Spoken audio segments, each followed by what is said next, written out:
வெண்முரசு. சொல்வடர்காடு 1. முதற்காடு கௌஷீதகம். வாசிப்பது சந்தீப். தொன்மையான மலை நிலமாகிய கௌஷீதகத்தில் அசிதர் என்னும் வேத முனிவரின் மைந்தராக பிறந்தார் தாமியர். தந்தையிடம் வேதம் பயின்றார். போர்க்கலை வல்லுநராக அவர் வளர்ந்தமையால் அதன் பொருட்டு அவர் அயோததமியர் என்றழைக்கப்பட்டார். அவருக்கு ஆருணி, உபமன்யு, வேதன் என்னும் 3 மாணவர்கள் அமைந்தனர். தாழ்வரையின் காடு திருத்தி வயல் சமைத்து, குடில்கட்டி கல்வி நிலை அமைத்து மாணவர்களுடன் அங்கு அவர் குடியிருந்தார். அவரது மாணவர்களில் ஆருணி வேளாந்தொழிலியற்றினான். உபமன்யு கன்று புரந்தான். வேதன் பொது சுமக்கச் சென்றான். மலைச்சரிவில் அமைந்திருந்த தவக்குடிலில் அந்தியில் அனலெழுப்பி சூழ்ந்தமர்ந்து வேதப் பொருளாய்ந்தனர். விளைந்ததும் சுரந்ததுமான உணவை விண்ணவர்களுக்கு அவியாக்கி அருள் கொண்டனர். பாஞ்சால நாட்டைச் சேர்ந்தவனும் கௌதம கோத்திரத்தவனும் அருணரின் மைந்தனுமாகிய ஆருணி முதற்புலரியில் எழுந்து நீராடி நெருப்புக் கொடை அளித்தபின் கதிரெழுவதற்கு முன்னரே வயலுக்குச் சென்றான். வயல் நீரிலேயே பொழுதணைவு வணக்கத்தை முடித்தபின் சேரளாவியும் நீரளாவியும் கழனியில் உழைத்தான். மேழி பற்றி உழுதான். நாற்று தேர்ந்து நட்டான். நீர் புரந்தான். களை கட்டினான். கதிர் கொய்து மணிபிரித்து களஞ்சியம் நிறைத்தான். மூவரில் முதல்வனென்று ஆசிரியரால் எண்ணப்பட்டான். மாலையில் அழியாச்சொல் கொண்ட ஆழ்பொருள் சூழும் அவையிலும் அவனே முதல்வனென்று அமைந்திருந்தான். மாதத்தில் ஒரு நாள் தன் மாணவர்களின் தொழில் தேர்ச்சியை நோக்க ஆசிரியர் வருவதுண்டு. அன்றொரு நாள் ஆருணி நெல்வயலில் சேறு குழைத்து வரம்பு கட்டி கீழே ஓடிய சிற்றோடையிலிருந்து மென்மரத்தாலான இறைப்பானை கால்களால் இயக்கி பகல் முழுக்க நீர் பாய்ச்சி கணுக்கால் வரை நீர் நிறைத்தான். அந்தி சாயும் வேளையில் நாற்றுக்கள் வேரூறிக் கொண்டிருப்பதைப் பார்த்து மகிழ்ந்தபடி கைகால்களைக் கழுவி அந்திப் பொழுது வணக்கத்திற்கென கதிர்முகம் நோக்கி திரும்பி நின்றிருக்கையில் ஆசிரியர் வெண்ணிற ஆடை அணிந்து நரைமுடித்தொகை தோளில் புரள இளங்காற்றில் அலையடித்த பசும்நாற்றுப் பரப்பை மலர்ந்து முகத்துடன் நோக்கியபடி வருவதைக் கண்டான். தானும் உவகை கொண்டு அவரை நோக்கி திரும்பியபோது தனக்குப் பின்பக்கம் மென்சேற்று வரப்பு உடைந்து வயல்நீர் ஓசையுடன் வழிந்தோடத் தொடங்குவதைக் கேட்டான். ஆசிரியர் வருவதற்குள் மலைச்சரிவின் வயலில் இருந்து நீர் வழிந்தோடி வெறும் சேரே எஞ்சுமென்பதை உணர்ந்தான். விடாய் கொண்டு பயிர் நிற்பதை அவர் ஒரு கணமும் தாழமாட்டார் என்றறிந்திருந்தான். அக்கணமே அந்த உடைப்பில் தன் உடல் பதித்து படுத்துக் கொண்டான். சேற்றுடன் கலங்கிய நீர் அவன் உடல் கொண்டு தேங்கி நிறைந்து கவிந்து வழிந்தது.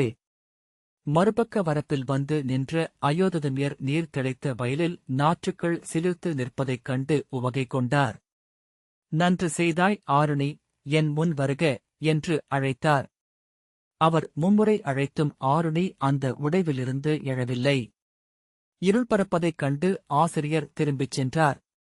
அன்று அனல் முகப்பில் அவியிடல் முடிந்தபின் மிச்சம் உண்டு நிறைந்து சொல் கூட்டி வேதப்பொருள் உசாவிக் கொண்டிருக்கையில் ஆருணி எங்கே என்று ஆசிரியர் 7 முறை வினவினார். ஆருணி அவர் சென்ற பின்னரே எழுந்து உடைந்த வயல்வரப்பை திருத்தி நீர்தேக்கத் தொடங்கினான்.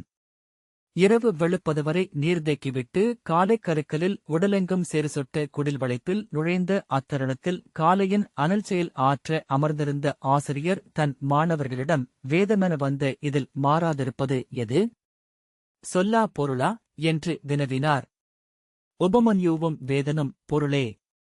ஏனென்றால் பொருளுக்கெனவே சொல் அமைந்துள்ளது என்றனர். பாஞ்சாலனாகிய ஆருணியே, நீயே உரை என்றார் ஆசிரியர். இருளில் நின்றிருந்த ஆருணி சொல்லே என்றுரைத்தான். விழுதிருப்பி அவனை நோக்கிய ஆசிரியர் சொல், அது ஏன் என்றார். ஆருணி விண்ணிழிந்து இங்கு வந்தது சொல்லே. மண்ணிலுருவானதே சொற்பொருள். அறிதோறும் வளர்வதென்பதனால் அது மாறக்கூடியது. அறியப்பட வேண்டியது என்பதனால் சொல் மாறுவதில்லை என்றான். சொல் என்பது ஒலி. ஒலிமேல் படியும் எண்ணங்கள் அதை நமக்கு பொருளாக்குகின்றன. பொருளொறிப் பெருகி நிலம் நனைத்து விளை பெருகிய பின்னரும் சொல் அவ்வண்ணமே எஞ்சுகின்றது. முளைத்தாலும் கரு அழியாத விதை என்பதே வேதம் என்று சொல்கின்றனர் முனிவர். ஆம், அவ்வண்ணமே என்று சொல்லி மகிழ்ந்து எழுந்து வந்த அயோததமியர் மாணவனை அள்ளி மார்புறத் தழுவிக் கொண்டார். அவன் உடலில் வழிந்த சேறு அவரது வெண்ணிற ஆடையை கரையாக்கியது.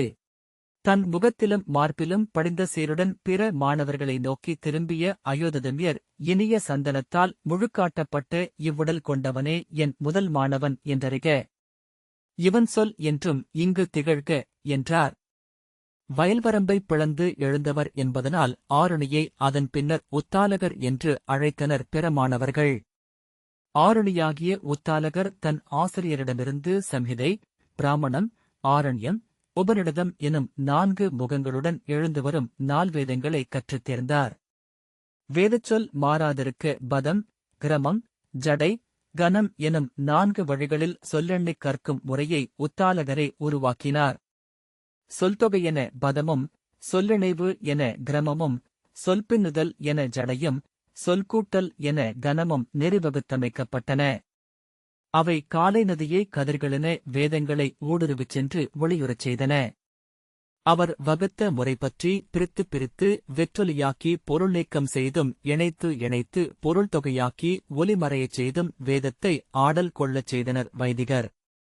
தேயு, மித்திரன், வருணன், ஆதித்யன், சூரியன், சவிதா, பூஷன், விஷ்ணு என்னும் விண்புறக்கும் தெய்வங்களும், பிருத்வி, அக்னி, பிரகஸ்பதி, சோமன், துவஷ்டா என்னும் மண்ணாளும் தெய்வங்களும், விண்ணையும் மண்ணையும் இணைத்தாடும் இந்திரன், உருத்திரன், மருத்துக்கள், வாயு, பர்ஜன்யன் என்னும் ஆற்றல் மிக்க தேவர்களும், சிந்து, விபாட், சுதுத்ரி, சரஸ்வதி, கங்கை எனும் நீரன்னையரும் அவர்களின் சொல்லில் எழுந்து அனலில் நின்று அவிகொண்டனர்.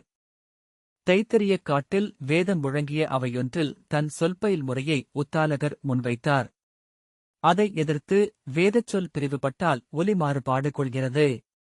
வேதமென்று செவிக்கு ஒலிக்காத சொல் வேதமாவதில்லை என்று சொன்ன முதிய வைதிக முனிவர்களிடம் ஒவ்வொரு மணற்பருவையும் தழுவி ஆழத்தில் ஓடுவது சரஸ்வதியே. எண்ணும்போது எழுபவள் அவள் என்று உத்தாலகர் மறுமொழி சொன்னார்.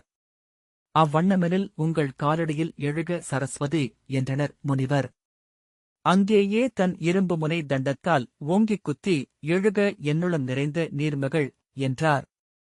அச்சிறு துளையில் யானை முகத்தில் மதம் என நீர் ஊற்றெழுந்தது. பெருகி சரஸ்வதி எனக் காட்டி சிற்றோடையாகி சரிந்தோடியது. எண்ணியதும் எழுந்த பெருநதி அங்கிருந்து மனோரமை என்னும் பெயரில் ஒழுகலாயிற்று.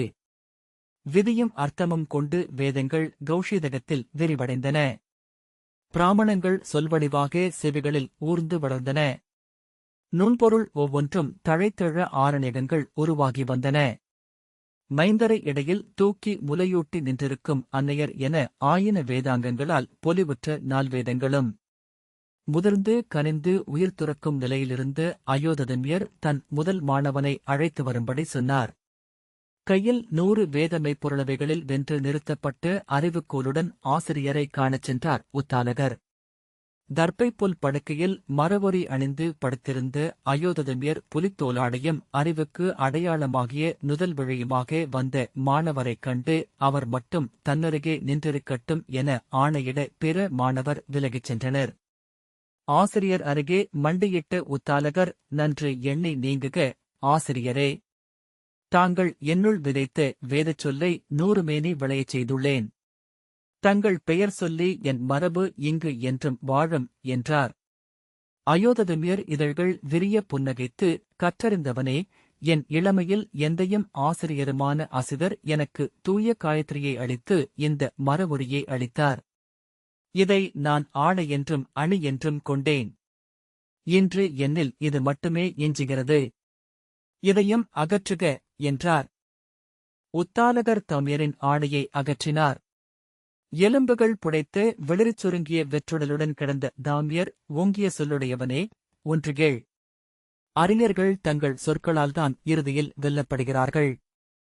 அதுவே அவர்களின் விடுதலை என்று அறிக என்றார். அவர் தலைமேல் கைகளை வைத்து, ஆம், அவ்வாறே ஆகுக என்று உரைத்தபின் விழிமூடி வெண்புகுந்தார். கௌதம உத்தாலகர் வேதங்களை முழுதறிய 40 ஆண்டு காலம் ஆயிற்று. அதன் பின்னர் மைந்தரைப் பெற்று உலகரத்தை நிறைவுறச் செய்யும் பொருட்டு குசிக முனிவரின் மகளை மணந்தார். கௌஷீதகக் காட்டில் அவளுடன் விறகு வெட்டியும் வேளாண்மை செய்தும் ஆபுரந்தும் வாழ்ந்தார். 3 தலைமுறைகளாக 112 மாணாக்கர்கள் அவருக்கு அமைந்தனர். முதிய வயதில் மணம் கொண்டதனால் அவருக்கு மகவு பிறக்கவில்லை.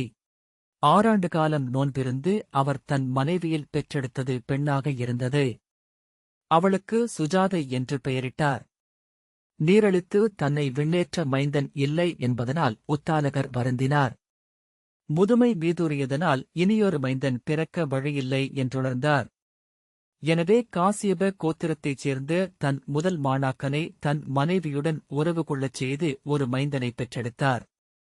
அம்மைந்தன் ஸ்வேதகேது என்றழைக்கப்பட்டான். சுஜாதையை உத்தாலகரின் 2ஆம் தலைமுறை மாணவனாகிய கஹோடகன் மணந்தான். கஹோடகனின் குருதியில் சுஜாதையின் கருவில் அஷ்டவக்ரன் என்னும் மைந்தன் பிறந்தான். 8 உடற்குறைகளுடன் பிறந்த அஷ்டவக்ரன் ஸ்வேதகேதுவுக்கு இளையோன் என்றே அக்கல்வி நிலையில் எண்ணப்பட்டான். உருத்தெரி படைந்திருந்தமையால் கைக்குழவி என்றே நீநாள் இருந்த அவன் உத்தாலகரின் தோளிலும் மடியிலும் தவழ்ந்து வளர்ந்தான். முழுமையற்ற உடலை காண்கையில் மானுட உள்ளம் எழுந்து அதை முழுமை செய்து அடையும் கனிவால் அவர் அவன்மேல் பிறிதவரிடமும் இல்லாத பேரன்பைக் கொண்டிருந்தார். ஸ்வேதகேது தன் தந்தையின் மாணவனாக உடனமர்ந்து கிளைகளும் நிழல்களுமாக பிரிந்த வேத முழுமையும் 4 வழிகளில் சொல் தெரிந்து கற்றான். தந்தையின் தவச்சாலையிலேயே காடு புகுந்து விறகு வெட்டியும் கன்று மேய்த்தும் மலைச்சரிவுகளில் வயல் பேணியும் வாழ்ந்தான். தந்தை என்பதனால் ஆருணியாகிய உத்தாலகரிடம் பிற மாணவரைக் காட்டிலும் உரிமை கொண்டவனாக தன்னை அவன் எண்ணிக் கொண்டிருந்தான். ஒருநாள் தன் தந்தையின் மடியில் தவழ்ந்த அஷ்டவக்ரனைக் கண்டு பொறாமை கொண்டு அவன் கைப்பிடித்து இழுத்து கீழே விட்டான். குறையுடலில் வலிமிகவே அஷ்டவக்ரன் அலறி அழுதான்.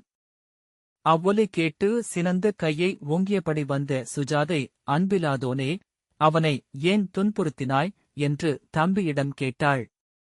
என் தந்தையின் மடி எனக்குரியது மட்டுமே. அவன் அங்கே தனக்குரிய அரியணையில் என அமர்ந்திருக்கிறான். அதைக் கண்டு என் உள்ளம் கொதிக்கிறது என்றான் ஸ்வேதகேது. கண்கள் சிவக்க, விலகு மூடா. பிரம்மனுக்குரிய குருதிமுறையால் அவனே உன் தந்தையின் கொடிவழியினன் என்றாள் சுஜாதை. எவ்வண்ணம் என்று திகைப்புடன் கேட்ட ஸ்வேதகேதுவிடம் அந்தியில் வேதக்களத்தில் நீயே உன் தந்தையிடம் கேள் என்றாள் சுஜாதை.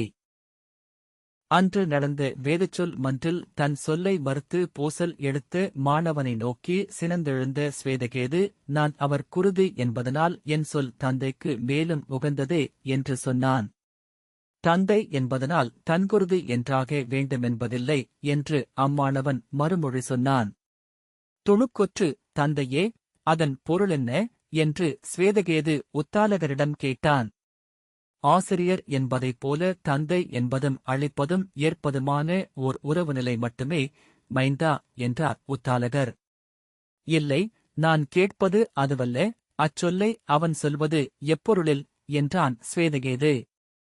நீ என் குருதியில் பிறந்தவன் அல்ல, காசியப குலத்தோனாகிய என் முதல் மாணவனின் குருதியில் என் மனைவியின் வயிற்றில் பிறந்தவன். என்னால் மைந்தன் என நீர் தொட்டு வைத்து ஏற்கப்பட்டவன். எனவே காசியப கோத்திரத்தான் என்று நீ அறியப்படுகிறாய் என்றார் உத்தாலகர். உளம் செலுத்து கண்கலங்கிய ஸ்வேதகேதுவிடம், மைந்தா, தொல்வேதங்கள் மானுடரிடமும் அசுரரிடமும் நாகர்களிடமும் பெருகுங்கள், எந்நிலையிலும் அழிவிலாதருங்கள், ஒன்று சேருங்கள், எது நிகழ்ந்த பின்னரும் எவ்வண்ணமேனும் எஞ்சியிருங்கள் என்றே உரைத்தன. அப்பெருநதியில் அள்ளிய 4 வேதங்களும் அச்செய்தியையே கொண்டுள்ளன. ஈட்டி, அழித்து, துய்த்து, பெற்று, நிறைந்து கடந்து செல்வதன் பேருவகையையே அவை ஆணையிடுகின்றன என்றார். வாழ்க்கையை வாழ்பவனைச் சூழ்ந்து தெய்வங்கள் நின்றுள்ளன. அவன் கையின் அவி பெற்று அவை வாழ்கின்றன. மானுடம் வளர்கையிலேயே தெய்வங்கள் வளர்கின்றன. எனவே வேதங்களை அறிந்தவன் விழைவுகளை துறப்பதில்லை, அவற்றை வெய்யோன் தேரின் வெண்புறவிகளென ஆழ்வான் என்றார் உத்தாலகர். வேதத்தை அடிநிலமெனக் கொண்டு முளைத்த நெறிகள் அனைத்துக்கும் நோக்கம் இது ஒன்றேயாகும். கைகூப்பியபடி எழுந்த ஸ்வேதகேது, இல்லை தந்தையே, அழியாச் சொல்லென எழுந்த ஒன்று இங்கு இக்காலம் இவ்வாறு அடையப் பெறுவனவற்றுக்காக மட்டும் அமைந்திருக்காதென்றே என் உள்ளம் சொல்கிறது. வேதங்களில் இருந்து பெறவேண்டிய விழுப்பொருள் மெய்மையே என்று எண்ணுகிறேன் என்றான். சினம் கொண்டாரென்றாலும் தன்னை அடக்கிக் கொண்ட உத்தாலகர், வேதங்கள் மொழிவன ஒன்றே. தெய்வங்களுக்கு அளித்து மானுடருக்குரியவற்றைப் பெறுவது. அளிப்பவற்றை மீளப் பெறுகின்றன தெய்வங்கள். அவையளிப்பவன் அறம், பொருள், இன்பத்தையும் வீட்டையும் அடைகிறான். அவையன்றி மானுடருக்கு இங்கு அடையப்படுவன பிறிதில்லை என்றார். நூல்கள் சொல்லும் 4 விழுப்பொருட்களுக்கும் அப்பால் உள்ளது பெரும்பொருள் ஒன்று. அதை மெய்யறிதல் என்று உரைக்கத் துணிவேன். அடைதல், ஆதல், அமைதலுக்கு அப்பால் உள்ளது அறிதலென்னும் முழுமை. தன்னை உணர்ந்து உயிரிடல் கொண்டு இங்கு வந்துள்ள அனைத்தும் அறிதலுக்கான வேட்கையுடன் இருப்பதே அதற்குச் சான்றாகும் என்றான் சுவேதகேது. ஒவ்வொரு வேதச் சொல்லும் காதல் கொண்ட பெண்ணின் கடைவிழி நோக்கு போல, சுனையில் இனிக்கும் மலையுச்சித்தேன் போல, மழையுணர்த்தும் காற்றின் ஈரம் போல, காட்டுத்தீயின் எரிமணம் போல, பதுங்கி வரும் புலியின் காலடியோசை போல அனைத்து நுண்மைகளாலும் பொருள் உணரத்தக்கது. உணரும்தோறும் வளர்வது மட்டுமே முடிவின்மையைச் சொல்லும் தகைமை கொண்டது. வேதமென்பது வைதிகர் சொல்லில் அமைவது என்ற உத்தாலகரிடம் விலைக்கூடையே கையில் வைத்திருப்பவன் காலந்தோறும் முளைத்தெழும் காட்டை ஆள்பவன் அல்ல, தந்தையே என்றபின் தலைவணங்கி சுவேதகேது அவை விட்டு வெளியேறினான். அந்த முதல் எதிர்ச்சொல்லைக் கேட்டு திகைத்து அமர்ந்திருந்த உத்தாலகர் தன் ஆசிரியர்களின் காலடிகளை ஒவ்வொன்றாக அகவழியில் கண்டு வணங்கினார். உத்தாலகருக்கும் அவர் மைந்தனாகிய சுவேதகேதுவுக்கும் வேதமைமை சார்ந்து 12 பெருஞ்சொல்லாடல்கள் நிகழ்ந்தன.